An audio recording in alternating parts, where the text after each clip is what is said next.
All right, guys, so let's get started. Today we're going to start on our back. You know, one of my favorite ways to start is on our back in a restorative fish. I don't really start in restorative bridge because it's a very different part of the body as far as the fascia.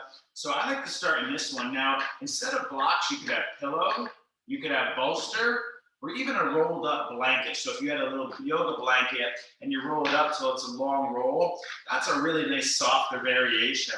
Uh, I like the blocks. You're going to get a little bit more stimulation, like kind of trigger point massage almost. But notice the block is under my upper back. Okay, it's not underneath my lower back arch. My hips easily meet the floor. And then my second block, you know the deal here. The block takes your head. You really don't even need that block. A lot of days I like to just put my head on the floor. That's going to be a lot more aggressive approach though. Try to bring your arms wide so we already start to get that kind of chest and collarbone shoulder opener. You know, even some days I'll reach my arms beyond my ears. That's again more aggressive, okay? You have the option of bringing the soles of your feet together and knees falling open. But just to be clear, what that's going to do is shift weight toward the head. I do want to make sure if I'm going to take that option to, in a sense, you got to set up a tiny bit different so I would lift up and make that block go underneath the upper chest again. You know, so here's aggressive version here, guys. Softer head on the block, legs released, arms a little bit lower. And if it's all too much, you can lay on your back, right? Now, I've had a lot of you ask me in the past about, I always have your block like lateral across your chest, like horizontally placed. If I start to go vertical, it is a little bit more challenging for the range because it's pulling that lower thoracic more from the lumbar. This is usually considered like second variation. You know, if I go narrow, I'm just showing you in the front here, you know, the first block position is more like that. They say the second is more like that, third is more like that, fourth is more like that. You know, then we have the biggest variations are the highest points of the block. So that's usually considered the biggest variation if it was under my back, kind of like that. Hope that made sense. Just some food for thought. Close your eyes. Start to take a couple conscious, slow, deep inhales in your nose. Little exhale.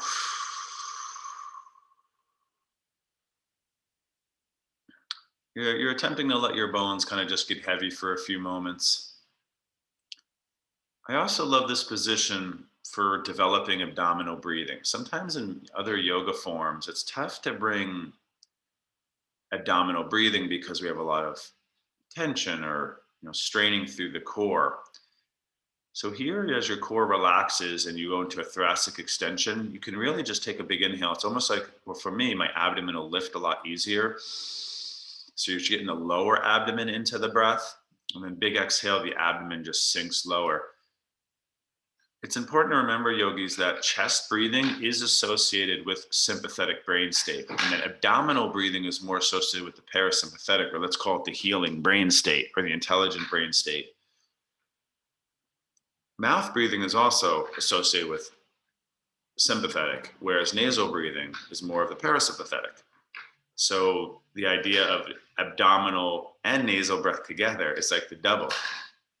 Slower breathing is parasympathetic.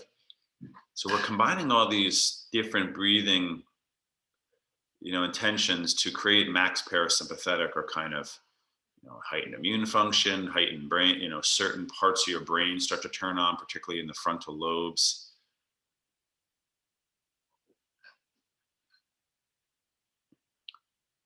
Just some, thought process and awareness around how we're breathing.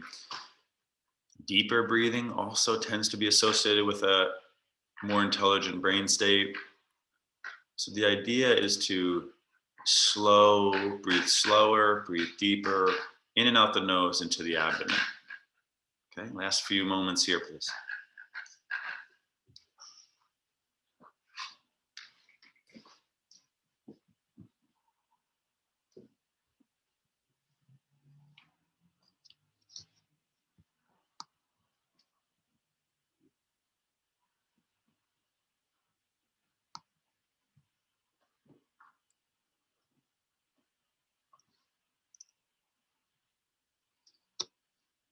When we're thinking ways to release our rib cage or take the rounding out of our upper spine, remember that your thoracic is your spinal bones, vertebrae, that is connected to your ribs, right? And that, because of the ribs, that part of your spine is like the least mobile.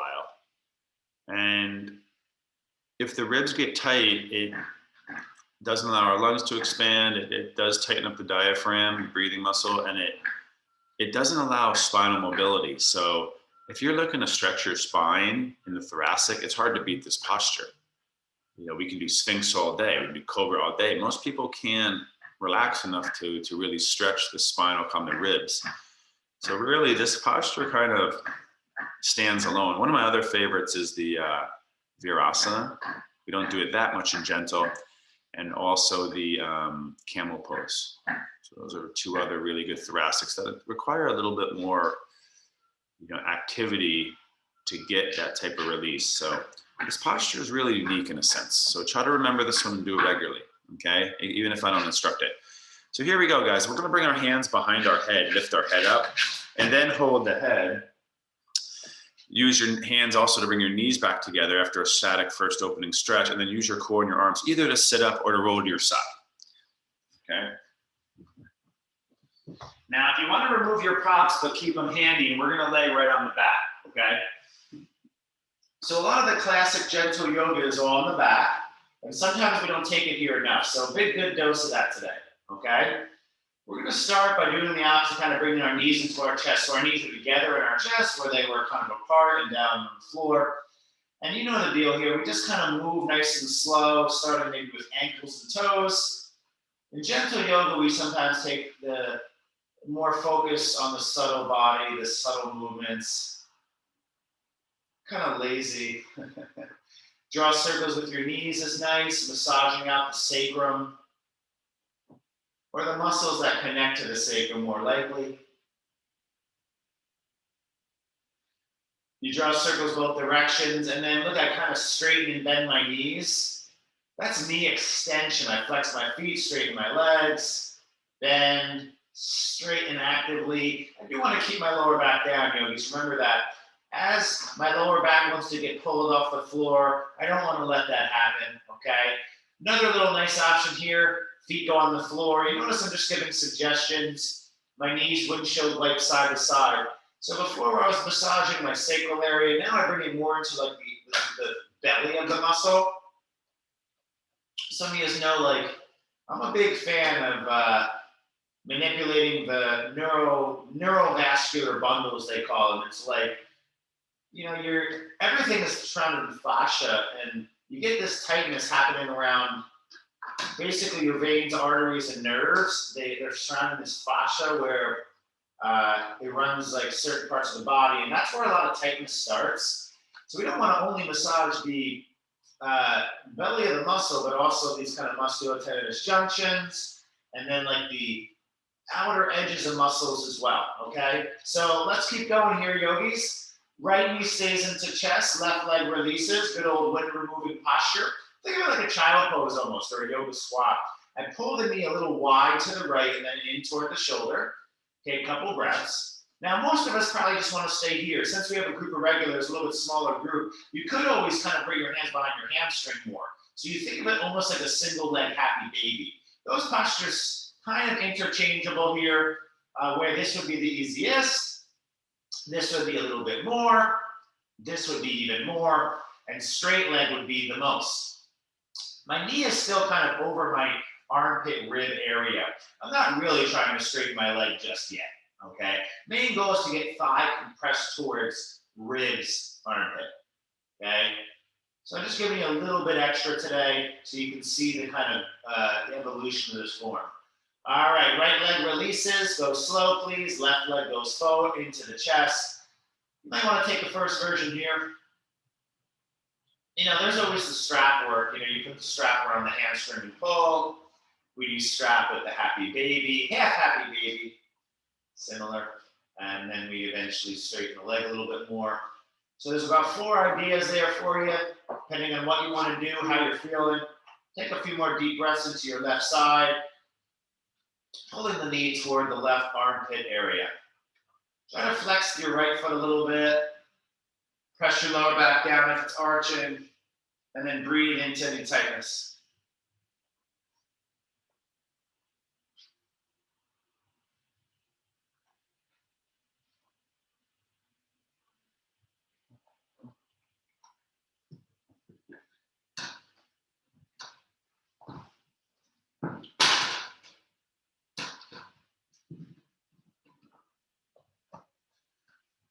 Now listen guys, we're gonna lower that down, and in a sense, this is the opposite exercise, and I wanna emphasize a little bit more movement. If you'd like, good for strength, you can put a block between your thighs. My feet are about hip width distance, maybe even slightly wider. I don't want my feet to be too close together here. Remember, wider feet are in squatting or breathing, they're gonna cause more glute activation. That really is our goal now, back line activation. So arms are gonna start down by side. Now I really wanna focus on this lower back, so pelvic tilt. My lower back presses down to start. You're gonna feel your abs engaged. In a sense, this is also our first real ab thing. I'm gonna tilt the pelvis. I'm not really using my feet just yet. My hips lift as my lower back kind of is pressing down. Then I press through the feet, peeling the lower, middle, even part of your upper back up. You're gonna pause at the top, and then nice and slow, you're gonna lower down vertebrae by vertebrae, really trying to, exaggerate the articulation of the spinal column. My hips will come down, my lower back will naturally arch. I'm not gonna overarch here. And then I'm gonna go round two, lower back down, pelvic lift or pelvic tilt. Press through feet, you'll feel your core disengage. And then the hips lift. I pull my belly in, press my big toe down, pull my heels to my shoulders more, and then you're gonna lower down. So listen, yogis, we're going up and down nice and slow, okay? You're pausing at the top, and again, I want you to try to make this detailed work. Really try to close your eyes and kind of surrender into the moment. Guys, I lost you there. Okay. And make this like more meditative, just kind of tuning in. Now, as I'm training a young lady who is trying to play soccer, she likes to say, okay, we're gonna get the butt pumping. That's what she says. So she'll go up and down here, kind of pumping into the back body. So you can go a little faster if it feels good. Another nice little option is to add your arms, or I'm inhaling. As I lift my hips, this is called extended bridge. It encourages length through the body. Underarm release, almost like a down dog. And then as I lower down, my arms can come down. Okay, inhale. We've done many different variations here, kind of bringing it back to the fundamentals today, okay? We've done where we add crunches. We've done where we pulse. Take a few more up and down. Like I like to say, the idea is to kind of get to 6. Maybe you're working up towards like 12, 15, even 20 to 30 reps. This isn't like a lot of weight for your biggest muscles. You can do it cold. Try not to overarch your back. Like when people lift, they'll stay in this. But again, I want that pubic bone going forward and up. That's why I start you in that pelvic tilt work. Understand the difference between pelvic tilt, anterior, posterior in exercise is a game changer. Okay, so that does play a role in every exercise you do, and it plays a role in your daily life as well. Okay.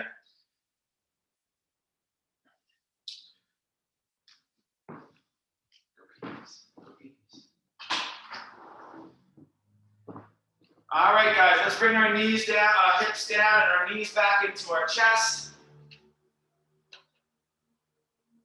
We're gonna take a twist here, nice and easy. My feet together, knees together. I scooch my hips left, and my knees go right.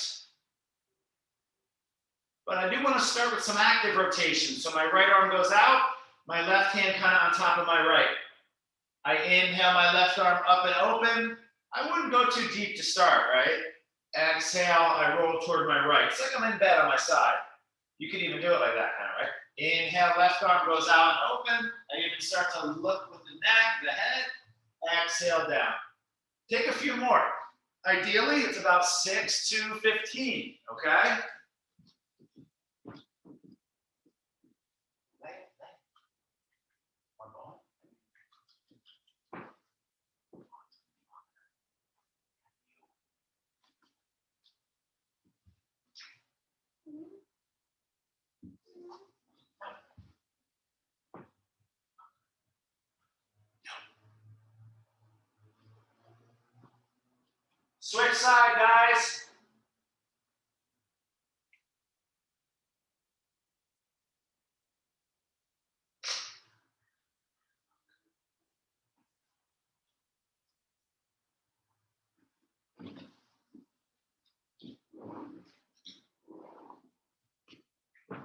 Sorry, yogis, my little pup had a little accident there.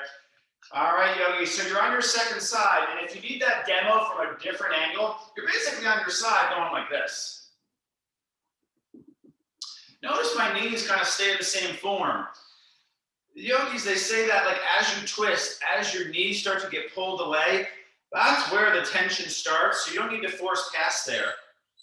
Try to stay in that position where you're not overstraining, overstretching, especially in gentle yoga in our first rotation, okay? We're gonna hold something like that in a moment. All right, yogis. So when we're done with our twist, I wanna come back to center. And now I wanna start working my core, front body. So my knees are over my hips, my arms are gonna stay down my side. Now listen, we're gonna do something very subtle to start. I want you to try to keep your lower back down. Remember how we started pressing our lower back down? That is the whole idea here, yogis. You can grip your mat or bring your hands under your butt, but don't let your back arch. All right, so we're gonna start to bring our legs forward in space. Notice I didn't go very far. The idea is to really create weight or lever to create some tension through your abs. My shoulders and head are down. The whole idea is to keep your lower back down. So we're working our legs. So I want you to bring your legs forward and just hold today. We're not moving. We're just gonna hold those legs. Remember, it all just starts by bringing your knees about an inch forward. Then you add another inch. As long as you can keep your lower back down, you are doing it well. You gotta set a lot of intention now and willpower, mental strength, okay? Bring your knees back in. You can relax your back for a moment. But as my legs go forward, it's gonna wanna create lower back arch tension. Press your lower back really strong down. Legs go forward, hold, hold. Press your lower back down. If it's easy, just bring your legs more forward and try to drive your lower back arch down. Hold. This is gentle, but it's difficult, okay? Bring the knees back in. We're gonna do one more, please. So go slow. Knees go forward, lower back presses down. You're fighting what's called that compensation tension pull. My lower back presses down, my knees start to go forward against it. As my knees go more forward, my lower back arch presses down more. The more weight, the more active energy you need to put into this. Last couple breaths in your final round.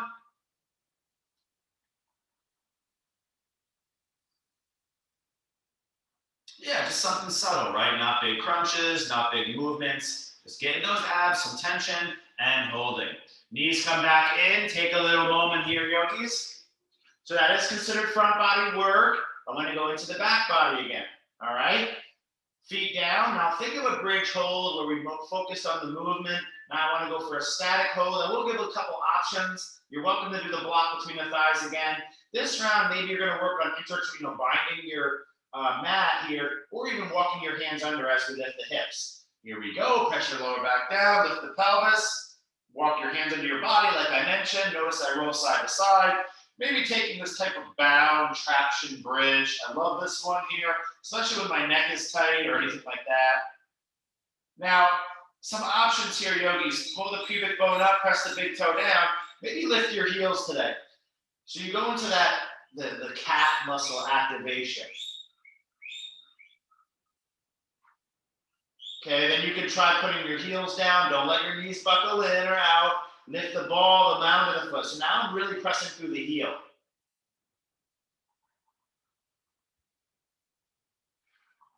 You're gonna start to feel some tingling. That's normal. Those muscles are starting to really work.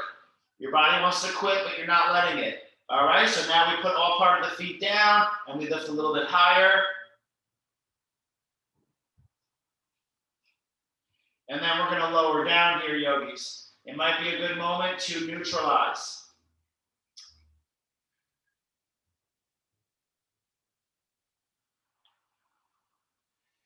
Another ab thing into that next twist and the side stretch. We're almost done here on the back. So now I want to go asymmetrical abdominal work. It's one of my favorites for the gentle. It's from physical therapy. It's called the dead bug. So you're on your back here. Your knees are over your hips. Your arms are now going to go up. The whole goal is still the same, to keep my lower back arch actively pressing down. Right now, the ball of my feet are down, or touching, excuse me.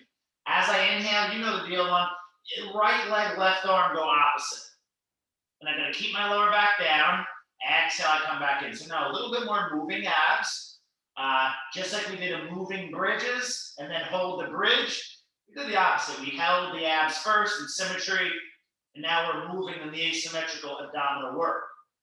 Okay, if it's easy, you can go more like legs straight, but that's not really considered like gentle variation. Lower back down. In the power classes, I might have you hover your shoulders. Okay, that's going to create more.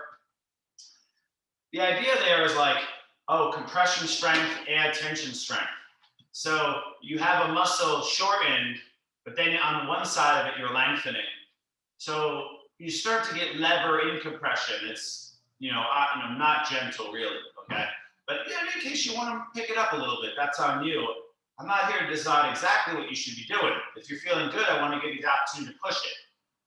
Your lower back has to stay down. That is our objective. Everything else is secondary. Okay.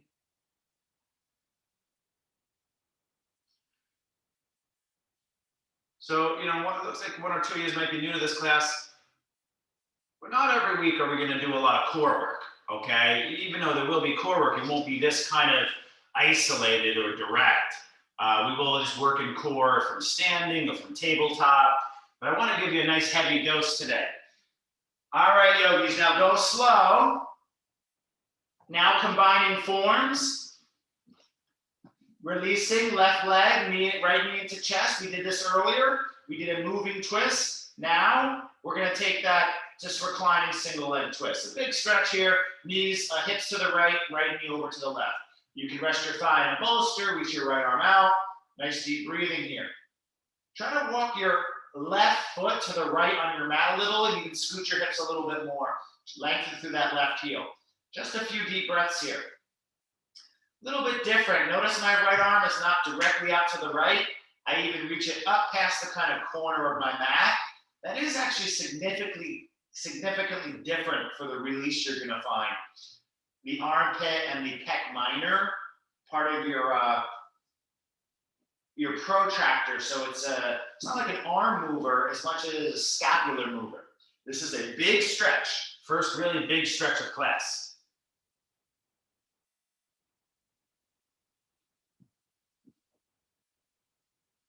Big inhale. I don't want you to hold this one too long, please. Okay, we're gonna slowly unwind. I would take a neutralizer, just bring your knees into your chest, squeeze tight. You can even bring your forehead to your knees for a moment. I like to add that kind of deep rounding at this point. And then we will release our right leg, no rush. Left knee stays in, but it can release a little. As you scoot your hips left, your even left leg walks to the left. Your right leg would go to the left, and then your left knee goes across. All right, so big stretch here. A lot of times I will leave this out of gentle yoga. It's not really a gentle yoga twist, but we did a couple of nice warm-ups for the front and back. We did a warm-up rotational movement.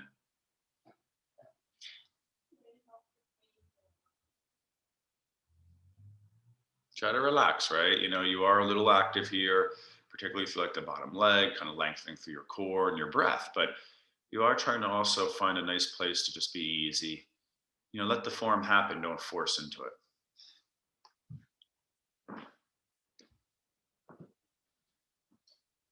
Whereas sometimes I'll have you reach that left knee over to the right actively, and then your left arm away from that.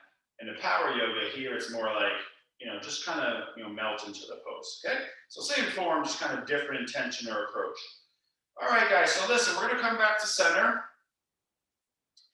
And I wanted to stretch out that outer hip here because now we're going to go for the angled bridge. It's not done enough, and I want you to remember, third and final round of bridge. I'm not going to do the single leg today.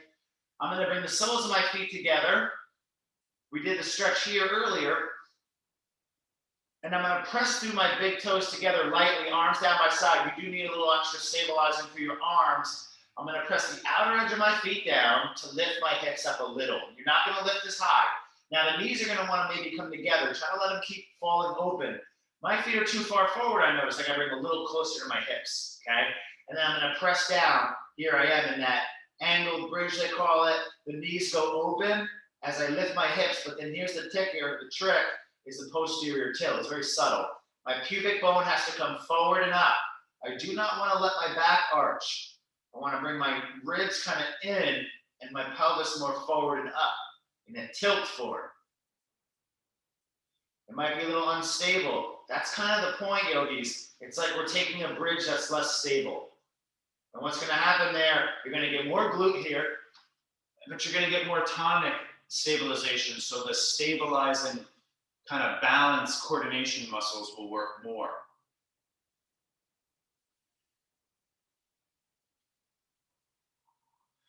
You know, this tends to also be a strong approach for our gentle yoga, but you guys are all really, good at this stuff. All right. And I'm going to do one kind of stretch to counter that. Then we're going to make our way up off of the floor. So you're going to slowly release the hips down. Now, easiest version here, yogis, is to just knock my knees together. So feet wide, knees knocked together. Counter pose. Where feet were together, knees went wide. Now we do the opposite. If you want more, you're going to knock your knees to the left foot on outer right thigh. This is a big stretch. 3 more breaths only on the first side. If you're doing the bilateral knees knocked together, you can hold for a really long time.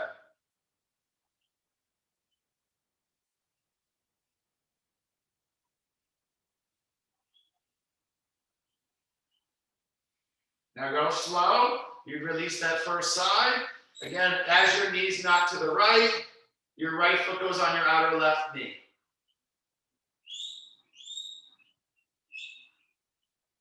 Now just try to relax into it, yogis.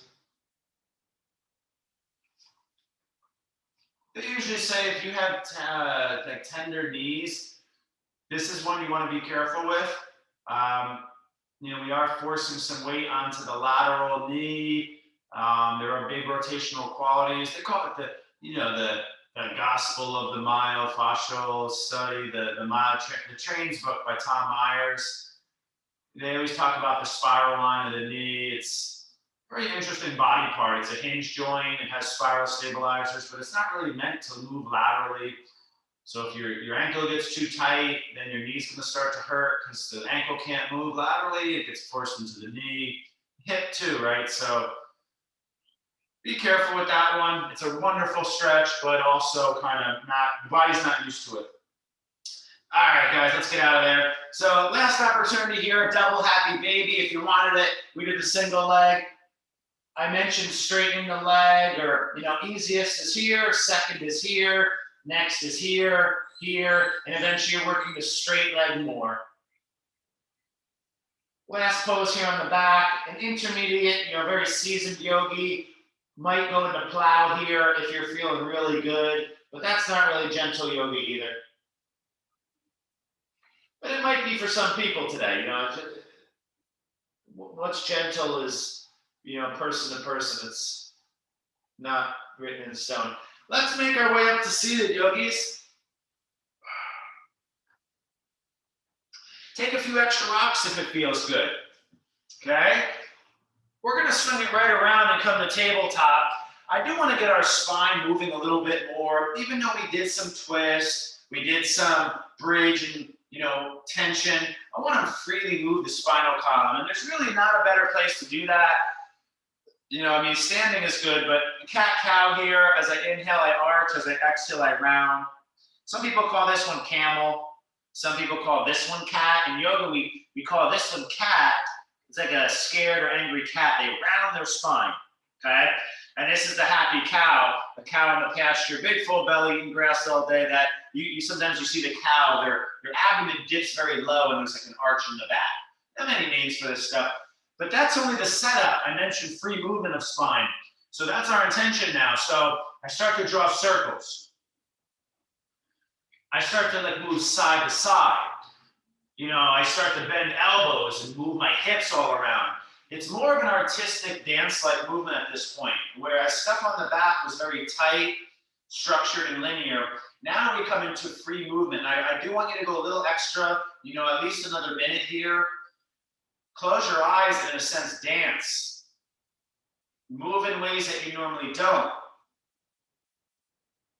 You're kind of messy with it. It's like the opposite of alignment and structure. Okay, move that body, yogis, and breathe. You can even go back to child pose. You can come to cobra pose. So it does really start like this in the therapeutics, but eventually it's kind of like a combination of more legs. You know, it can turn into down dog type movements, even though I'm going to bring you there next. Everyone in here is I'm actually pretty familiar with, so just more freedom, starting to like just up here and even go here. You know, the idea is like full body complex movement, not rigid, not structured. Last 30 seconds, guys.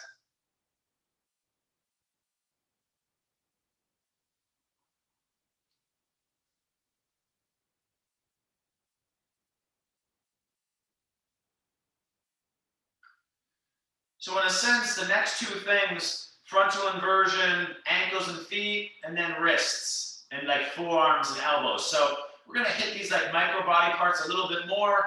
I do wanna bring you into inversion and hit our feet. Great way to do that is our downward dog. So whenever you're done dancing, you're gonna lift those hips up and back. If this is too much, you know, the easiest variation. When I used to teach the active older adults, you know, people in their 90s, we didn't do down dog. We did this one. It's similar. And if I said, if you want to try it, you can tuck your left toes and go here. So it's almost like you're making your way to like a modified dog. They also do it like in the modified with like a knee on a block. It creates a little bit more lift in the hips and you're here. See my knees on a block. But that's the easiest.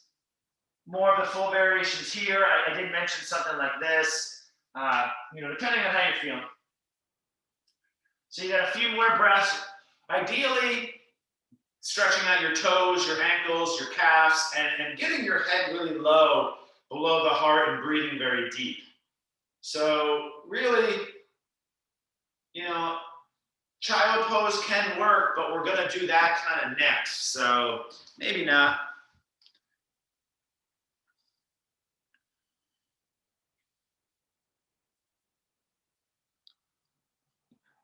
Child pose is good, guys, but it can cause a lot of rounding through the spinal column.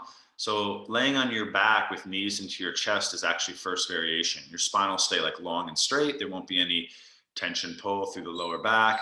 I mentioned things like overarching the back tension. Well, same thing in child pose. It's overarching and the rounding of the spine.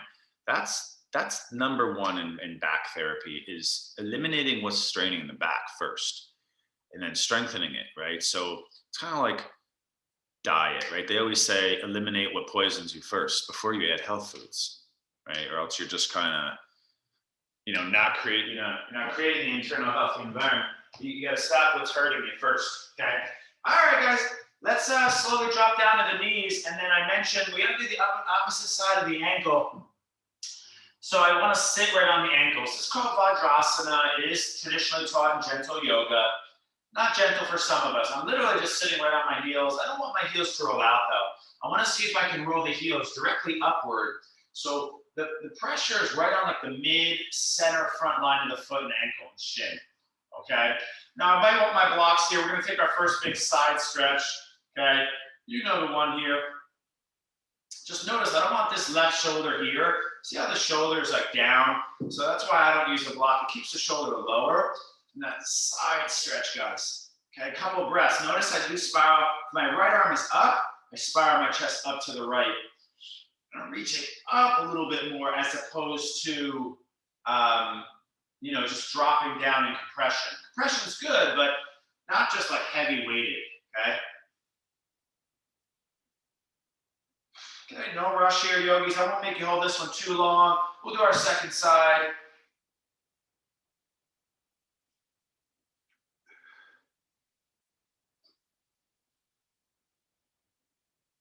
And again, you're rotating your top palm down and that rotational type spiral stretch in the arm.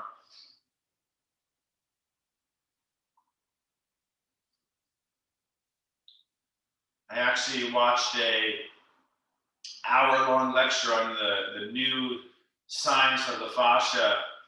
Man, they're getting deep. They're naming like every fascial envelope now. They're naming them. So they're really taking the fascial science to the next level. And, you know, really starting to target that fascia more, guys, not so much the muscles. So let's come back forward, get off of those feet, guys. I mentioned doing our wrists. So our wrists got a little bit of a break there. We bared some weight. Let's do my classic wrist work here. There's many ways we can approach it, but this is nice because it keeps a little bit of weight on them. Fingers turn out and fingers turn toward the knees. So my fingers turned all the way up. My crease of my elbows facing forward, and I may lean a little bit back and lean a little bit forward.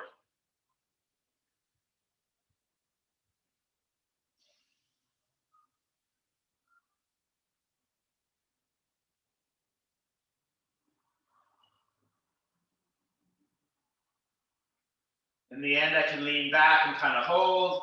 Just notice I don't want my back overarching. Pull that abdomen in a little bit. Nice neutral spinal column.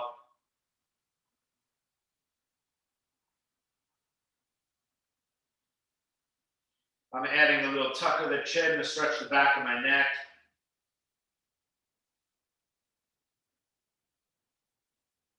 Okay, fingers forward. If you need to sit back and shake your wrist out, I want to do another part here. This is the medial rotation. So our hands just went out and toward us. So that's a lateral rotated position from the shoulder joint. Now your hands are neutral here. I want you to turn them inward. They're not going to go face the knees, right? So you have much more lateral rotation capability, most likely. And then the fingers turn in here. Now the fingers face each other. So listen, guys, the way I get the stretch here is not forward and back. It's not even really leaning side to side. What I'm going to do is from my shoulder, attempt to rotate laterally. So I keep my fingers facing each other. I roll the crease of my elbow forward. That's how I'm going to get the stretch, by actively externally rotating the arm. And you're going to feel maybe in the outer wrist, maybe through the forearm, the elbow, depending on where you're tight. So my hands are stuck like this, facing inward, and I'm trying to roll the crease of the elbow more forward. And that's how I'm going to get the stretch we're looking for. That can be confusing for some of us. No big deal.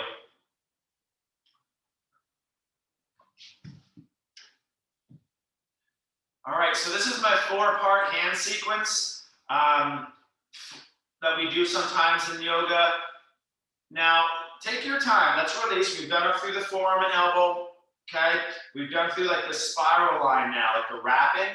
Now I want to go right into the hand more. These are called the palm lifts, okay? I want to keep my 4 fingers down. I just want to lift my thumb and my palm. And then I lower down. Thumb and palm lift, lower down. Continue. You can do one hand at a time if it's too much, but let me give you the up close view. So say this was the floor, my palm lifts. See how this big joint here, the MP joint, where like kind of your fingers meet your hand, it's like the inside edge of your knuckle, that stays down. So your fingers don't actually lift here, they stay down. You see this? That's what you're kind of doing right there. You should feel like a pretty sharp feeling of a stretch right through the palm of your hand. All those finger grippers, fist makers, they kind of merge here together through the bottom of the hand, through the carpal tunnel, where all those kind of body ligaments or tendons run through that carpal tunnel, the nerves. So you're gonna feel them all merge kind of, right? Now, make sure you're doing both sides if you do one. Last few. Does everyone feel that? You can isolate more too, right? Where I kind of lean to the pinky more. And then I lean to the index finger more. But again, I'm doing it like that. Just a little extra focus on the feet and the hands right now. Because how we're going to do it is we're going to finish this last 2 things down here. Then we're going to come up to standing. Okay? And we're going to finish class up there today because we started on our back. So last wrist stretch here, you might want to sit back, kind of shake it out if you need. You know, I like to do stuff like this, like it's compression, I just squeeze, I'll even squeeze and rotate. Shaking out, gripping hands, going like that is good. Just kind of neutralizer after some work, okay? And then our final stretch is the back of the wrist. This tends to be the difficult one for people. It gets a lot easier. Just keep practicing, okay? So I'm in table, right hand flips palm face up, fingers face the knees. So now I'm like this. The first one I was like this, right? Then I was here, then I was here, now I'm here. So my palm is gonna face toward me. And we use the weight to create the stretch. If it's too much, hand closer to knee. If it's easy, hand more forward. Okay, so my arm is working on straightening, that same quality of lateral rotation. So your arm kind of starts like this. You want to straighten the elbow or the crease of the elbow more forward. Okay, last few breaths here on that first side.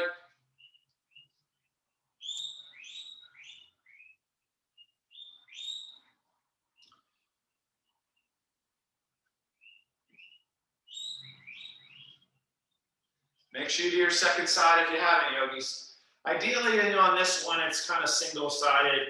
These muscles aren't as developed on the average person to bear weight. So, we always are applying. So you can do like double arm like this in a extension position, right?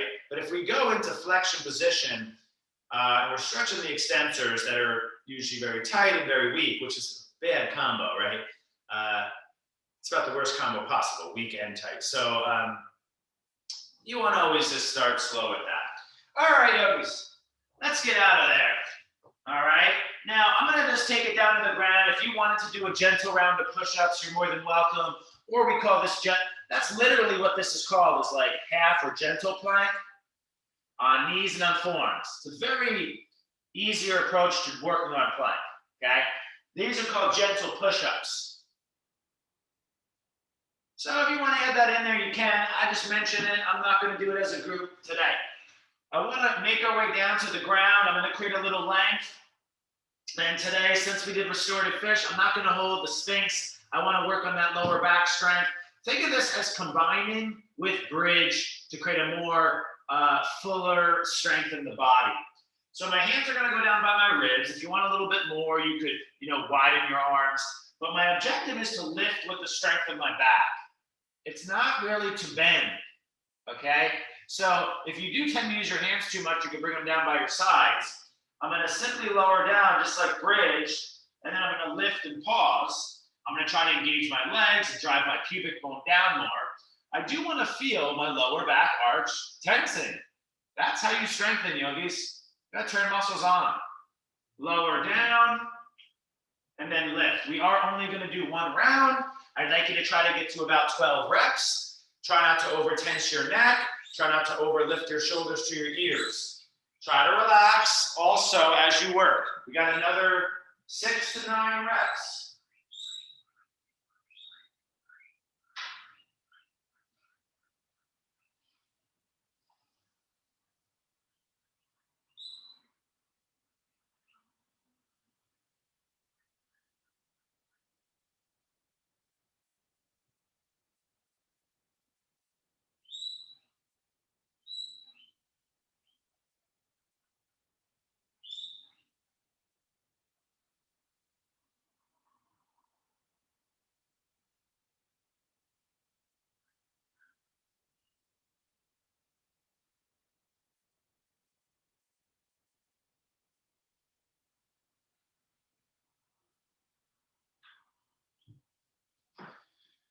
All right, yogis, take a moment if you'd like. Child pose. And, however you want to get there, we're going to make our way to standing. If you'd like, you can kind of come through dog, revisiting where we were, walking your hands to the back or your feet forward. Remember that stretching like this is not really recommended, especially if you tend to have back pain. It's not recommended at all. Not to say that there isn't benefit to be had. Do I do this all the time? Yes. But this is that same idea as tension goes into your lower back arch. I keep mentioning it, all right? Try to, stretch like this more if you have back pain. If you want to stretch your hamstrings, you need anterior tilt. I'm thinking about doing a hamstring workshop because you see it in yoga all the time. I don't like to say the word wrong, but people stretch their hamstrings wrong. If you're in posterior tilt and you stretch like this, you don't stretch any hamstrings. All lower back, spinal arch tension, spinal vertebrae. To get your hamstring stretching, you have to do anterior tilt. The tailbone has to go up and away, so your sit bones are pulling your hamstrings. That's where your hamstrings connect to the pelvis. Your hamstrings have to actively be pulling up away from the knee. You also ideally straighten the knee more, but you start bent knee. You still get a killer stretch here. My knees are bent, okay? Just some food for thought. Eventually, let's not hold it too long. Let's stand up. Just after some stiff movements. Remember how after we made our way off of the back, when we were in tabletop area, I gave you some free movement time. Same kind of principle to transition into our new forms here. So this class is basically, guys, going to finish standing. And to end practice, I'll give you a minute or two on your back to do a final pose, like a restorative bridge or a figure four, if you'd like. All right, so we're going to try something today, going right into our balance, but I'm going to add a stretch. So there's some stabilizing. You might want to use a wall if you need. I want to stand up nice and tall. We haven't done this one in a while. Right heel to your butt, grab your right foot. Look how my knee wants to go forward. No good. Pull your ribs in, pull your knee back. As my knee goes back, it wants to take your anterior toe with it. Pull your ribs in. Pull your heel to your butt. Close your eyes, breathe. Try to work on posture, so Tadasana work. Try to work on balance, but also stretching your right thigh. Breathe, yogis. If it's too much, guys, there is a way to do this against the wall. It's not necessarily very easy, but you bring the top of your foot against the wall and you kind of just lean back into it a little bit. That's another way we do this. There is the big stretch. Whenever you're training somebody to be really flexible, you know, the King Arthur stretch, they call it, where my knee goes against the wall, my shin is up the wall here, and I'm like this. It's the same approach there, but the standing form. The idea is to really bend the knee to get the quadricep. That's the muscles that run from the front of the hip down across the knee. Anytime we're thinking knee rehab, quadriceps are one of the main things we look at, okay? Let's release first side, give it a little shake. So working in that balance today, and left foot, left hand. Now there is the idea of reaching right hand to left, but I don't want this rotational quality here, okay? Left hand, left first, left hand, left foot is same side, is kind of the first krama, we call it. I want you to stand up tall, bring the left knee in a little bit, pull the heel to the butt, see good posture if you can, okay? The idea that pulling your knee goes forward, you're not gonna get the hip flexor stretch. Knee has to go back, but then that pulls you into arch, pull your ribs in, pull your knee back. A few more breaths here on that second side. Standing, quadricep stretch.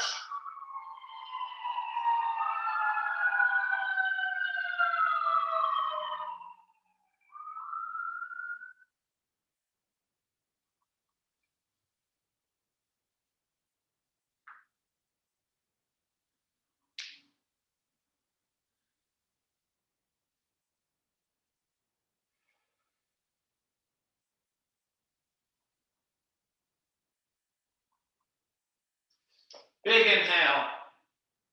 Nice and slow. So we got some stabilizing and stretching our legs and our hips.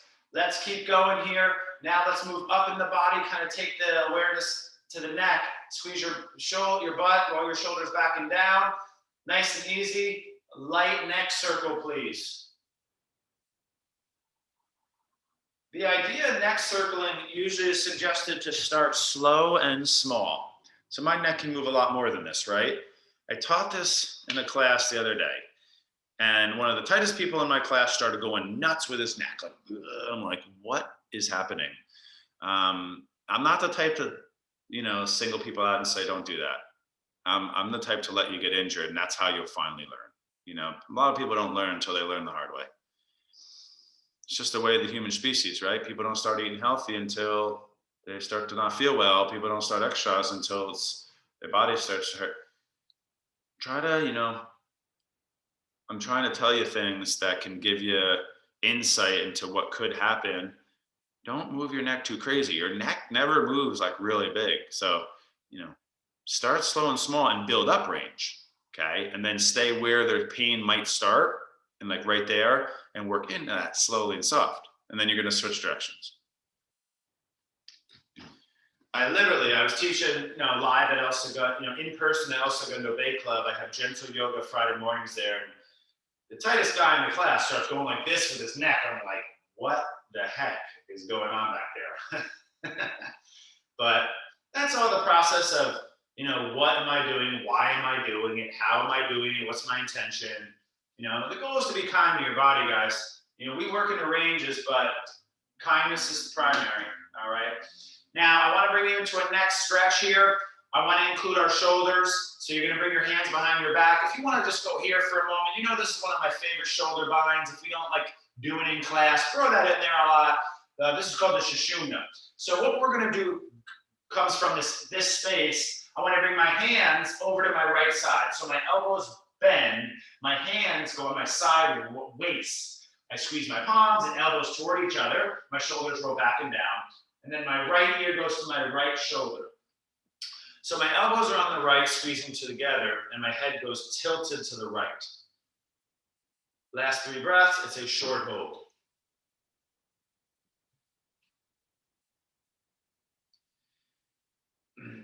As I kind of bring the shoulders and arms over to the right and back and down, you're going to feel that double attraction, so it's a little bit more than just kind of having your arms relaxed.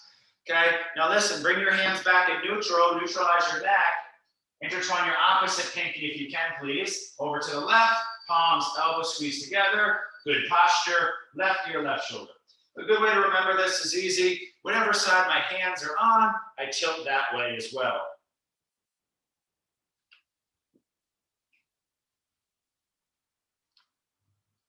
Nice way to include the shoulder trap kind of compound. So in a sense, it's stretching like all those muscles, how they connect, instead of just doing an isolated neck stretch or shoulder stretch.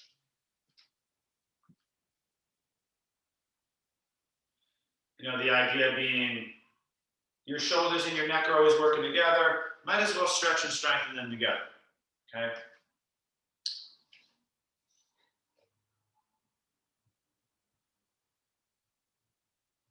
All right, yogis, so our final thing here, if you want to go like this, if you want to go like this, we already did neck like this, right? We already did neck like this. So we're done with neck. Shoulder, a little scapular roll might feel good if you want to throw in a quick arm circle or something. We already moved our arms like this. We already moved our arms like this. We already got some rotational qualities. So we're pretty much done there as well. But if you want to throw in one last thing there, that's cool. So our last little leg thing, a little knee lift might be good, just to kind of bring some awareness and movement through the joints.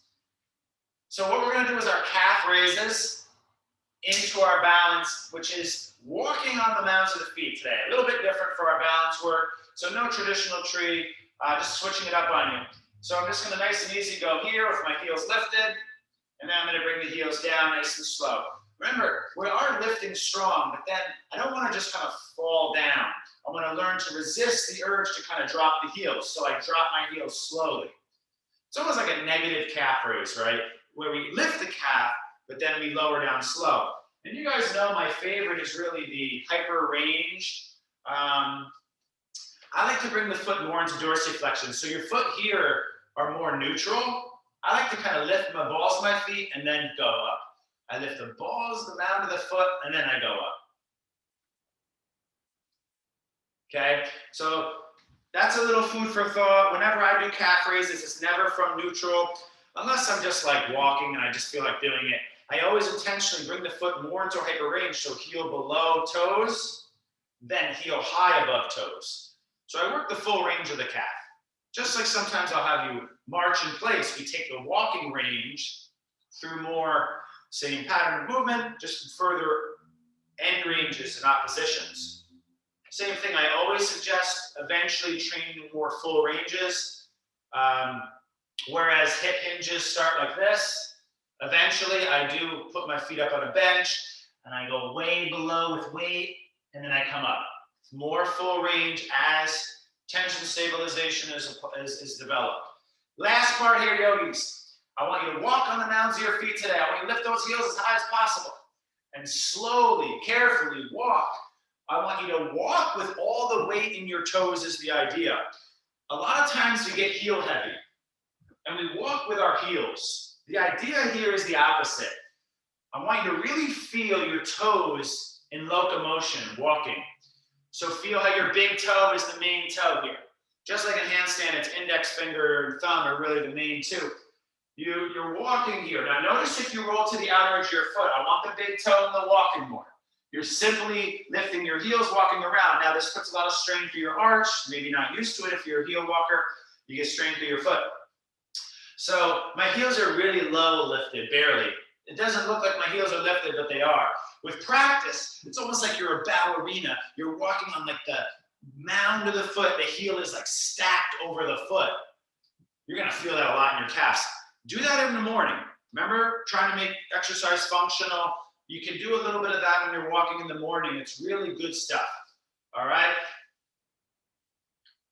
So we are here in the end of class. If you want to just put your feet down, a little neutralizer, stretch the outer ankle. I often say this is a really overlooked stretch. I just kind of let my outer edges of my feet go down and the inner edges kind of lift. So from the side, my foot's kind of like that. It's a really good one. You know, we've done that in class where we go here, press big toe down, lift heel, heel down, outer edge, big toe down, lift from the big toe, supination, pronation, supination, pronation. Good thing to remember. Fantastic work there. You can turn the top of your feet down just quickly. See this? You know, and for time's sake, guys, we're pretty much good. We did a lot of stuff, but I'm going to give the opportunity for one more kind of or two posture of choice. So if you can, either reaching for your toes one more time or yogi squat on the way down. We didn't really hold child pose, so if you want to take it here, it might be good. But I'm going to take you all the way to your back whenever you're ready. So we did start with restorative fish. So if you came in after we started, our first posture was that nice block under the chest. So a nice way to close this out could be block under your hips. Oh, that feels really good to me right now. My back's a little sore from strong exercise. Another nice variation if your legs, ankles, feet ache at all, swelling. You get those legs up and you take the last 2 to 3 minutes in drainage. Okay? Legs can go up the wall too. It's so good. The Viparita Karani. Another good option, a crowd favorite, is this one. You know, the thread the needle. In my opinion, that one's done too much, but you know, the idea, yogis, is like, it's very simple. You don't want to keep stretching muscles that are weak. It's like, let's make a muscle weaker that's already weak. That's not really good. Same thing with muscles that are tight. Oh, my spine can't move at all. Let's keep tightening the spine with core crunches or, you know, big heavy weights. Not good, yogis. You know, we know that fascial adhesions, especially chronic forms, you know, where's the fascia like most dense? It's like around your lumbar sacral area. And you keep making that fascia hardened, blood flow will be reduced. Pain will increase. So the idea of not tightening stuff that's really tight and not stretching stuff that's really weak, that's about as basic as exercise gets. Strengthen what's weak, tighten, stretch what's tight. And you see it so much. Certain people go to the gym constantly and keep tightening muscles that are tight. You get it, aesthetics, you want to look nice, right? But, you know, the studies have kind of shown that often those people who keep tightening the lumbosacral fascia, locking up the spine and ribs, you know, they tend to have like bulging discs a lot, and they don't heal fast either. Blood flow is reduced. So someone who has a very mobile spine, you know, that's kind of the first thing. If your spine's tight, mobilize it, but then strengthen it. So just some food for thought to, you know, where are you at? You know, where do you tend to overstretch? Time to start strengthening. I mentioned lateral rotation. Last food for thought as we're ending practice here. I mentioned, oh, we overstretch pigeon. How do we start strengthening it? Stuff like this. Hip hinges in that lateral rotation. So I do this in the gym about once a week in my own practice at home. I do have kettlebells where I'll take like that. What's another more practical way that's a little easier? I have you do this one. Strength, back up. So just some, ideas to get you thinking. How can I make my practice more, good for my body? The idea is very simple. Start strengthening what's weak and overstretched, and start stretching what's over tight. You don't need to stretch the piriformis every class. All right? All right, guys, let's do our final meditation. So I'm just going to give you about 3 minutes. Our goal is to relax, establish our mind and body in a place where we can really let go. They call it a trance. So it's beyond physical activity, even stuff like, breath work. You want to let that go as well. So just try to relax now, yogis. Close your eyes. Let your body melt into the floor. Final pose here.